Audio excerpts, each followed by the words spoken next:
Hello everyone, welcome back to my channel. Myself Sumit. आज हम इस वीडियो में बात करेंगे प्रीलिम्स के पेपर 2 के बारे में, दैट इज सी सेट।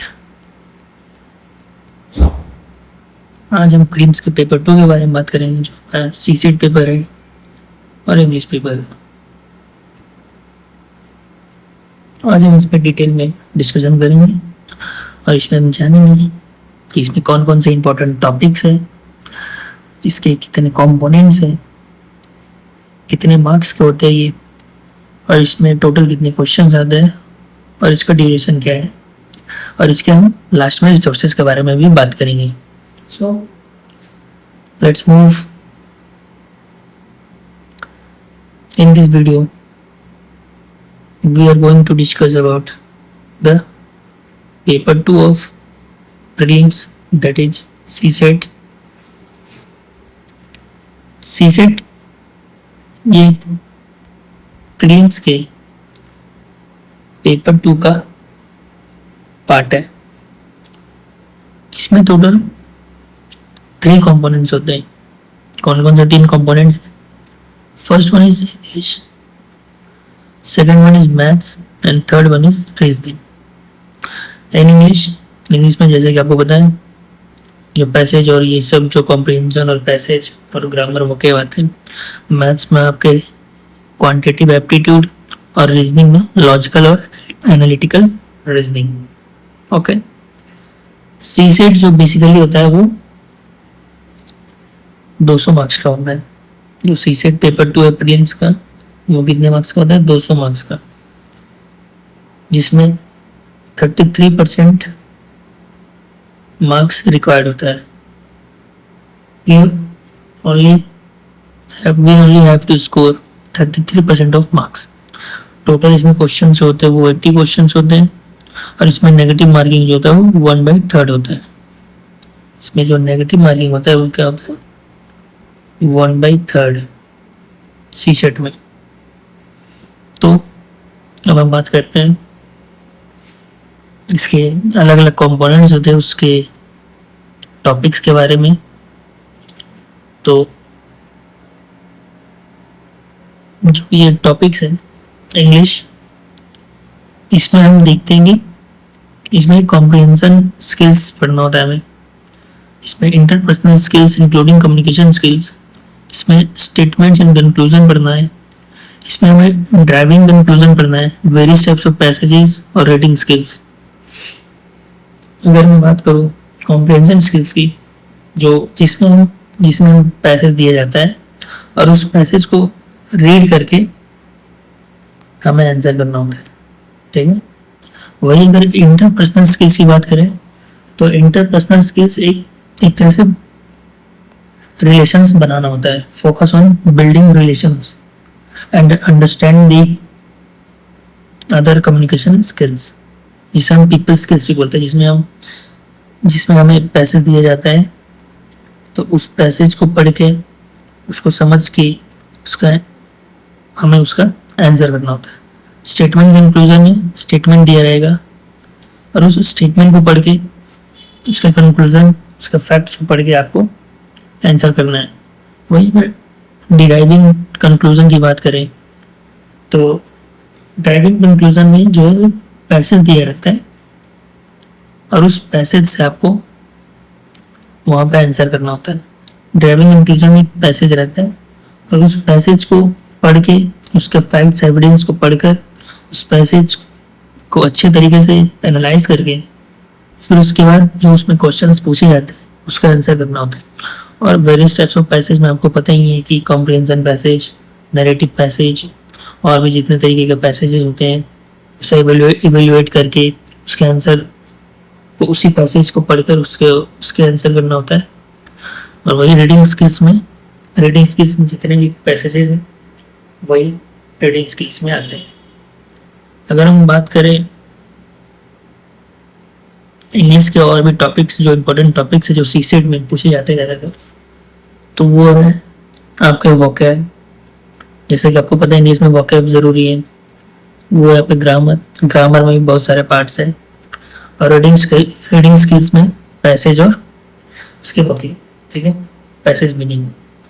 वहीं अगर मैं बात करूँ जो हमारा जो नेक्स्ट टॉपिक है, नेक्स्ट कंपोनेंट है, that is reasoning. What we have to study in reasoning, the important topics of reasoning that you have to focus on this, that is alphabet test, analogy, series, classification, direction, coding, decoding, setting arrangement, blood relation, arithmetical reasoning, inserting the missing characters, जिसमें आपको characters दिया रहेगा, उसमें जो missing character है उसको insert करना है, cause and effect, analytical reasoning, cubes and dice, syllogism and punchlines.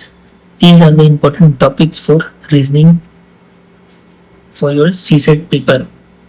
Okay. Now move to your next component, that is quantitative aptitude, which is also called maths.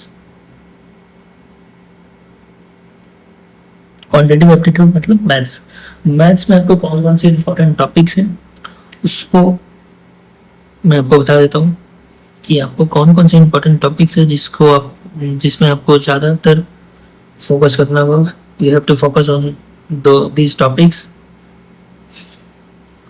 The first topic is rules of divisibility, rational numbers, ordering, decimal fractions, simplification, square roots and cube roots, numerical system, average, set theory, indice, search, remainder theorem, ratio and proportion, LCM HCF, percentage, data interpretation, table chart, bar chart, calendar, problem on edges, clock, eligibility test, pie chart.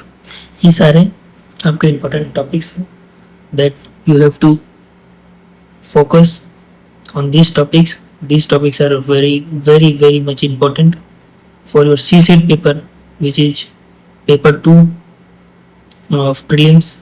और prelims अगर मैं CSET की बात करूँ तो total 2 hours का exam होता है, 1 डे एग्ज़ाम है ये, और इसमें टोटल 80 क्वेश्चन आते हैं. ये मैंने आपको बता रखा है, 80 क्वेश्चन आते हैं, जिसमें हर एक क्वेश्चन की जो मार्किंग होती है वो 2.5 होती है. ओके. अब मैं अगर आपको रिसोर्सेज की बात करूँ कि आप कहाँ से ये CSET आप अपने कंप्लीट कर सकते हो, जहाँ पे आप मैथ्स, रीजनिंग, इंग्लिश ये सब सिलेबस अपने कवर कर सकते हो, तो आप एडुटैब UPSC यूट्यूब पे चैनल है एडुटैब UPSC करके. From there you can study your, you can complete your CSET classes. और अगर और बात करूँ तो अगर आप बुक पढ़ना चाहते हो, बुक से पढ़ना चाहते हो, तो अरिहंत बुक है जो रीजनिंग और मैथ्स के लिए बहुत ज़्यादा इम्पॉर्टेंट है. ये भी आपके CSET के लिए बहुत ज़्यादा फ़ायदेमंद है. PYQ पे आप ज़्यादा फोकस करो CSET के लिए, क्योंकि CSET के जो PYQs हैं वो रिपीट होते हैं, तो आप PYQs पे फोकस करो. और PYQs के साथ साथ आप जो टॉपिक्स है उसको कवर करो और PYQ को भी सॉल्व करते रहो. सर चौथा रिसोर्स आपका ये है RS अग्रवाल फॉर क्वांट और रीजनिंग, यानी मैथ्स और रीजनिंग के लिए RS अग्रवाल इज बेस्ट. अगर आप मैथ्स रीजनिंग में कुछ नहीं जानते, अगर आपको क्वांट्स का क्यू नहीं पता, रीजनिंग का R नहीं पता, so start from RS Agarwal. RS Agarwal में ये है कि आपको 0 से पढ़ाया जाएगा.